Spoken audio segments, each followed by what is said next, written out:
날마다 쓰는 나의 신앙일기 TV 데일리 큐티 나무향기입니다. 오늘은 출애굽기 26장 31절에서 37절을 묵상하겠습니다.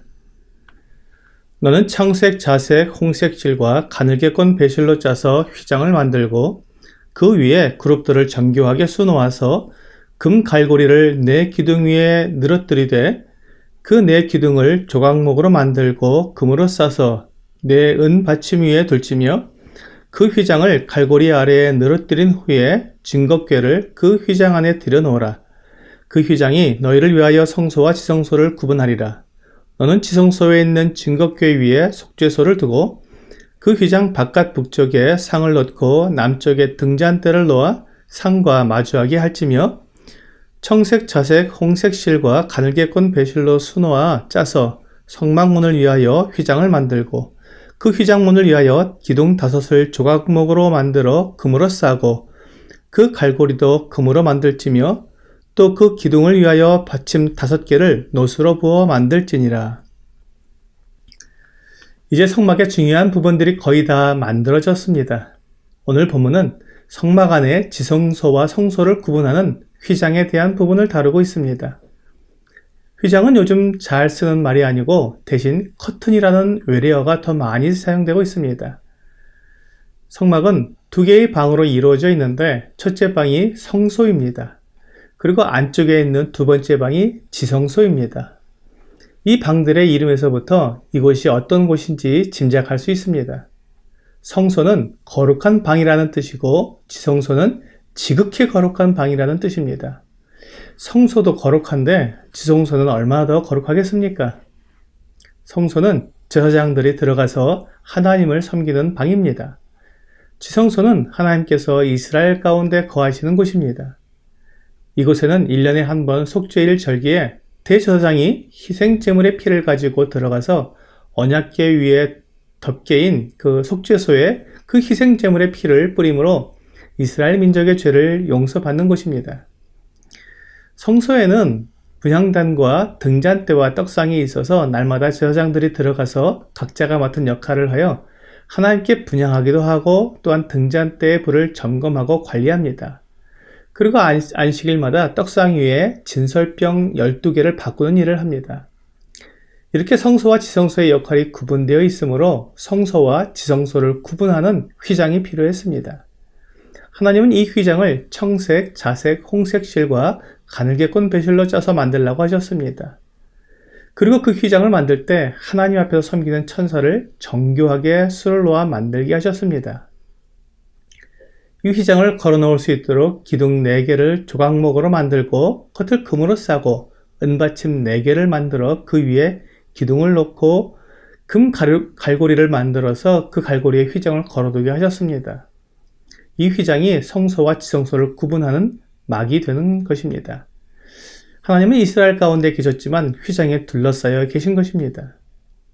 그것은 사람들의 죄 때문이었습니다.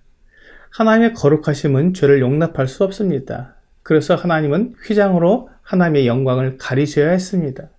그것은 하나님의 거룩하심을 사람들이 보게 되면 죄인인 사람이 견딜 수 없으며 결국 죽게 되기 때문입니다. 사실 천사들도 하나님의 거룩하심을 마주대할 수 없었습니다. 그래서 이사야 6장 1절과 2절은 우시야 왕이 죽던 해에 내가 본즉 주께서 높이 들린 보좌에 앉으셨는데 그의 옷자락은 성전에 가득하였고 스랍들이 모시고 섰는데 각기 6날개가 있어 그 둘로는 자기의 얼굴을 가리었고 그 둘로는 자기의 발을 가리었고 그 둘로는 날며라고 말씀하고 있습니다.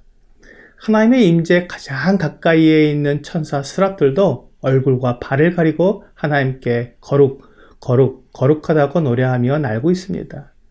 죄 없는 천사라고 할지라도 그가 피조물이기 때문에 창조주이신 하나님의 영광을 감히 바라보지 못하고 두 날개로 얼굴을 가린 것입니다.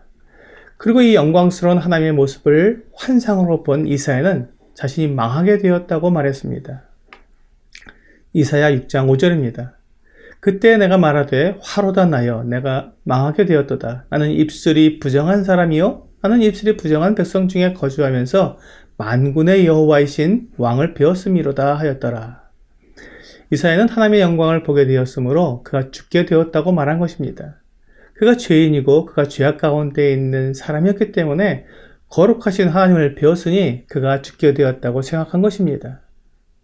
또한 모세가 하나님의 영광을 보기 원했을 때 하나님께서는 모세를 바위 틈에 두시고 손으로 얼굴을 가리시고 지나가신 후에 하나님의 뒷모습을 보게 해주셨습니다.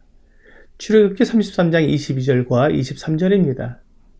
내 영광이 지나갈 때 내가 너를 반석 틈에 두고 내가 지나가도록 내 손으로 너를 덮었다가 손을 거두리니 내가 내 등을 볼 것이요 얼굴은 보지 못하리라. 이와 같이 하나님의 영광을 볼 수 있는 사람은 없습니다.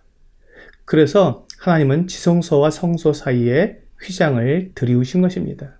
또한 성소와 성막들 사이에도 휘장을 치셨습니다. 그러나 이 휘장은 지성소의 휘장과 같은 휘장이 아니었습니다. 지성소 휘장에는 그룹들이 수놓아져 있었지만 성소의 휘장은 그룹이 없었습니다.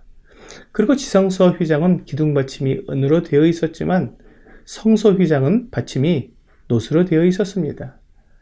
지성소 휘장은 하나님을 위한 것이고 성소 휘장은 제사장을 위한 것입니다. 성소의 휘장은 제사장의 영역과 백성들의 영역을 구분해 주었습니다. 이스라엘 백성들이 제물을 가지고 성막들에 들어올 수 있었지만 성소에는 들어갈 수 없었습니다. 성소에는 오직 제사장들만 들어갈 수 있었습니다.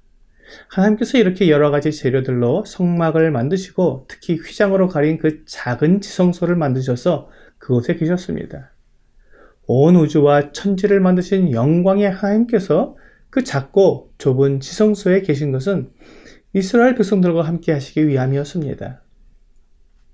하나님께서 처음에 사람을 만드실 때 가지셨던 그 계획을 지성소를 통해 나타내시기 위해 하나님은 그렇게 자신을 낮추신 것입니다.